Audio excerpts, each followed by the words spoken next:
દિલ્હીની હોટલમાં જે આગ લાગી ત્યારબાદ સુરત ફાયર વિભાગ એક્શનમાં આવ્યું અને સુરતમાં જુદી જુદી હોટલ અને રેસ્ટોરન્ટમાં ફાયર વિભાગે તપાસ હાથ ધરી.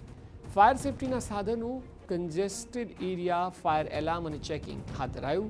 ફાયર વિભાગની આકસ્મિક તપાસના પગલે હોટલ અને રેસ્ટોરન્ટ સંચાલકોમાં દોડધામ મચી છે. ફાયર સેફટીનો અભાવ મળી આવશે તો કડક કાર્યવાહીના દિશા નિર્દેશ અપાયા છે. દિલ્હીની ઘટના બાદ સુરત ફાયર વિભાગ દ્વારા આ કાર્યવાહી કરવામાં આવી છે. મહત્વનું છે કે દિલ્હીમાં જે ઘટના ઘટી હતી તેમાં 21થી વધુ લોકોના મોત થયા હતા. મોટેભાગે વિદેશી પ્રવાસીઓ હતા કે જેઓ દિલ્હી આવ્યા હતા અને ત્યારબાદ હવે સુરતમાં હોટલ ચેકિંગ હાથ ધરાયું છે, જેમાં ફાયર એનઓસીથી લઈને તમામ વિગતોનું ચેકિંગ કરવામાં આવી રહ્યું છે.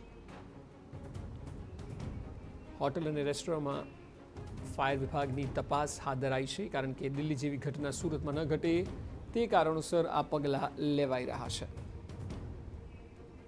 આકસ્મિક તપાસ કરવામાં આવી એટલા માટે રેસ્ટોરન્ટ અને હોટલ સંચાલકો પણ દોડતા થઈ ગયા છે, કારણ કે અનેક જગ્યાએ આપણે જોતા હોઈએ છીએ કે નાની મોટી પરવાનગીની ગડબડ થતી હોય છે અને તે જ્યારે ચેકિંગ હાથ ધરાયું ત્યારે સ્વાભાવિક સંચાલકોમાં દોડધામ મચતી હોય છે.